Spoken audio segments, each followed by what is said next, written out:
तो हेलो अस्सलाम वालेकुम जी, कैसे हैं आप सब लोग। मेरा नाम है उमर और आप देख रहे हैं क्रिकेट हाइलाइट्स विद उमर। तो भाई पाकिस्तान ने अपना स्क्वाड अनाउंस कर दिया है वर्सेस बांग्लादेश टेस्ट सीरीज पहले टेस्ट के लिए। और कुछ पॉइंट्स हैं जो मैं समझता हूं कि भाई कुछ चेंजेस अभी भी स्क्वाड में होनी चाहिए थी, जो कि काफ़ी प्लेयरों को मेरे हिसाब से एक दफ़ा फिर से पीसीबी ने या मैनेजमेंट ने निगलेक्ट किया है, मतलब कि देखा तक नहीं है, पूछा तक नहीं है। अच्छा जी, अगर हम स्क्वाड की बात कर देते हैं तो भाई हमारे पास शान मसूद जो कि बाबर आजम के बाद नए कैप्टन बने, इनकी ये पहली सीरीज होने जा रही है। तो इस चीज़ के लिए इनके लिए एक तरीके से इंपॉर्टेंट सीरीज होगी और देखना पड़ेगा कि पाकिस्तान की अप्रोच क्या होती है। अगर पिछले हम सीरीज की बात करते हैं जो इंग्लैंड वगैरह इनसे हुई थी, ऑस्ट्रेलिया से, जो टेस्ट सीरीज होम ग्राउंड पे जो पाकिस्तान माशाल्लाह से हारा था बाबर आजम की कैप्टनसी भी, और जिससे की अप्रोच थी पाकिस्तान की कि बिल्कुल टेस्ट से भी ज़्यादा ही टेस्ट मैच खेला था, कि मतलब टुक टुक वाली थी।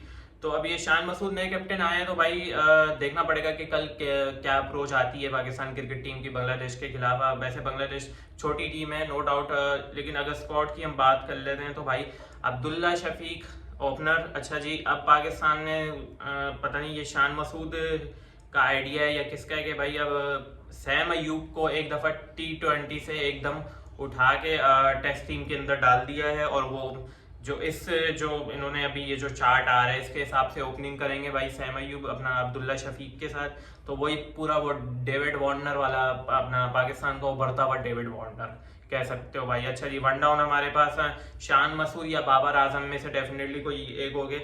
अगर इसी अप्रोच से शान मसूद चलते हैं, अगर ओपनिंग पे नहीं आते, तो मैं बोलूँगा ये अच्छी चीज़ है, क्योंकि पिछले जो है 2-3 सालों में ये रिवाज रहा है कि भाई जो कैप्टन रहा है वो ओपनिंग ही की, उसने कहा मैं ओपनिंग में ही रन करूंगा। बहरहाल अगर ये भाई कैप्टन तो वही होता है ना जो कुर्बानी दी अपनी टीम के लिए, अपनी कंट्री के लिए। तो उस हिसाब से अभी तक के मुताबिक के शान मसूद वन डाउन आएंगे और सेकंड डाउन बाबर आजम आएंगे। अच्छा जी, उसके बाद वाइस कैप्टन सऊद शकील है हमारे पास, Mohammad Rizwan wicket keeper batsman, और सलमान अली आगा हमारे पास एक प्रॉपर स्पिनर के तौर पे आएंगे। ये चीज़ मुझे कुछ हजम नहीं हो रही कि सलमान अली आगा जो कि एक टाइम में पार्ट टाइम स्पिनर थे और पार्ट टाइम स्पिनिंग बॉलिंग करते थे, तो वो एकदम उनको इतना एक प्रॉपर स्पिनर का दर्जा दे दिया गया है। जो हमारे कोच हैं जैसन गिलेस्पी, उन्होंने कहा था कि ये प्रॉपर हमारे पास स्पिनर हैं। अच्छा, इसके ऊपर भी आते हैं, पहले हम आगे बात कर लेते हैं। अच्छा जी, शाहिन शाह अफरीदी, नसीम शाह और खुर्रम शहजाद जो कि ऑस्ट्रेलिया के साथ भी अपना अच्छी बॉलिंग की थी। इन्होंने ऑस्ट्रेलिया के पिचों पे जो बॉलिंग करवाई थी इन्होंने 1-2 टेस्ट मैच में। उसके बाद मोहम्मद अली जो कि न्यू इंक्लूजन को जो अगर नहीं जानता तो मैं आपको बता दूं, ये मुल्तान सुल्तान की तरफ से खेले हैं, PSL पिछले सीजन में ही खेले थे और एक ही सीजन के बुनियाद पे ही इन्हें टेस्ट टीम के अंदर डाल दिया गया है। अच्छा जी, तो ये तो थी टीम। अब मुझे इस पे जो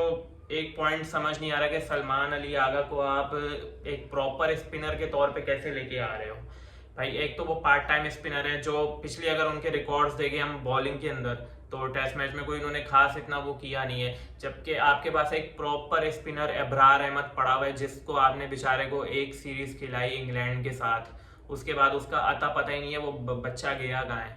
आप लगा था उसको वर्ल्ड कप में भी लेके गए, इंग्लैंड वाली सीरीज में भी लेके गए, लेकिन उस बेचारे को आपने एक मैच तक नहीं दिया, समझ आई ना। और अगर वो देखा जाए वो मिस्ट्री स्पिनर है, और जो टेस्ट मैच होता है ना उसमें मिस्ट्री स्पिनर की इतनी कदर होती है कि आपको मैं क्या ही बताऊं।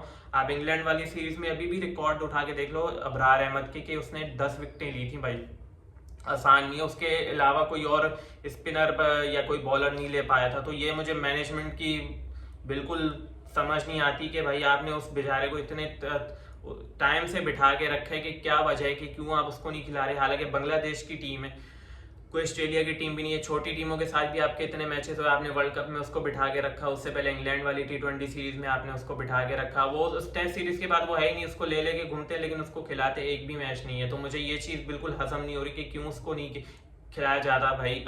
एक दो जो बॉलर हैं आपने सर पे बांध लिए, बस वही अब खेलेंगे, चाहे छोटी टीम हो चाहे बड़ी टीम हो। मेरे हिसाब से कि शाहिन शाह अफरीदी को रेस्ट देना चाहिए था। एक और आपके पास अच्छा ओपनर ऑप्शन था जो कि मीर हमजा, जो कि आपकी दूसरी शाहिन्स की टीम से भी टेस्ट मैच खेले हैं, पाकिस्तान ए की टीम से भी, तो उनको क्यों नहीं इंक्लूड किया गया। मुझे ये चीज़ समझ नहीं आई कि शाहिन अफरीदी का इस टाइम क्या एक बनता था। भाई छोटी टीम है, बांग्लादेश की टीम है यार, आगे और आपके बड़ी सीरीज आ रही है, अगर वो इंजर्ड हो जाता है भाई फिर सही। नसीम शाह तो चलो मैं कहता हूँ कि चलो ठीक है, वो फिर भी उसको वो आना चाहिए, मिलना चाहिए चांस। लेकिन शाहिन शाह अफरीदी, आपके पास मीर हमजा बैठा हुआ है, अबरार अहमद बैठे हैं, सलमान अली आगा को आप एक प्रॉपर स्पिनर के तौर पे ला रहे हो, किस उस पे लेके आ रहे हो? मुझे उसके प्रीवियस रिकॉर्ड दिखा दो, ये कौन सा एक वो भाई पार्ट टाइम बॉलर पे वो आया था, अब वो एक प्रॉपर स्पिनर के, जबकि आपके पास अबरार अहमद बैठा हुआ है। अगेन भाई अबरार अहमद को निगलेक्ट किया गया है और कोई भी इंक्लूजन नहीं अबरार अहमद की, और कोई साइंस नहीं है। मुझे तो लगता है कि उसका भी वही हाल हुआ होगा जो बाकी न्यू टैलेंट का हुआ है पिछले 2 सालों के अंदर। आपके पास इतने बॉलर आए, आपके पास एहसानुल्लाह आया, एहसानुल्लाह का कोई अता पता नहीं है। मैं 100 दफ़ा उसका नाम ले चुका हूँ अपनी वीडियोस के अंदर कि भाई एहसानुल्लाह को क्यों नहीं खिलाया जा रहा, उसकी कोई इंजरी हुई है। उसके जो अपना वालिद साहब थे उन्होंने भी पीसीबी से दरखास्त की, लेकिन उनका इलाज के लिए भी अभी कोई ऐसा वो नहीं है। तो एहसानुल्लाह हो गए, और आप पिछले बॉलर और देख लो भाई, मोहम्मद हसनैन गायब हो गया, सही है भाई, एहसानुल्लाह गायब, अबरार अहमद गायब। तो ये न्यू टैलेंट अब यहाँ से नहीं आएगा तो कहाँ से आएगा भाई? मुझे ये चीज़ समझ नहीं आती। आप कब तक आप ये, अब अगर हम इसको बोलेंगे भाई फास्ट बॉलर की तो फैक्ट्री है पाकिस्तान, जो है फास्ट बॉलर निकलते हैं, लेकिन अब वो फास्ट बॉलर की फैक्ट्री जो है वो ऐसा लग रहा है वो डिस्ट्रक्शन की एक फैक्ट्री होती जा रही है, कि जो न्यू टैलेंट आते हैं उसको 1-2 मैच खिलाते हैं, जरा सी परफॉर्मेंस अप एंड डाउन होती है, उसको गायब कर देते हैं।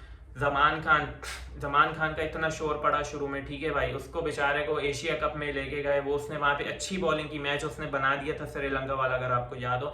उसके बाद उसका कहाँ गया अता पता, लीग वो खेलता रहा, अता पता नहीं भाई वो बंदा कहाँ गया, जमान खान ऐसा गायब हुआ है। तो ऐसे कितने बॉलर्स हैं जो हमारे बिल्कुल गायब हो चुके हैं, समझ नहीं आ रहा है भाई कहाँ गए, क्या है, मतलब कोई अता पता ही नहीं है। फिर वो जाके दूसरी टीमों से बाहर खेलते हैं और फिर वहाँ पे वो परफॉर्मेंसेस देते हैं। तो जब भी ये कुछ पॉइंट्स हैं जो पाकिस्तान थ्रू आउट, अभी वर्ल्ड कप से भी हमने यूएसए से हार के नहीं सीखा, अभी फिर हम उसी चीज़ों पे ही चलते जा रहे हैं। बहरहाल अगर जिस तरीके की ये टीम है, अगर देखा जाए तो भाई अगर इजी वे पाकिस्तान को हराना चाहिए वन साइडेड बांग्लादेश को, अगर यहाँ भी अगर पाकिस्तान फंस जाता है तो फिर आप समझ सकते हैं कि भाई क्या चल रहा है, सही है ना भाई? तो अब तक के लिए इतना था मेरी इस वीडियो में। अगर आपको मेरी वीडियो पसंद आती है तो please like share comment subscribe जरूर करें। अपना और अपनी फैमिली का ख्याल रखें। टेक केयर, पीस ऑन, अल्लाह हाफिज़।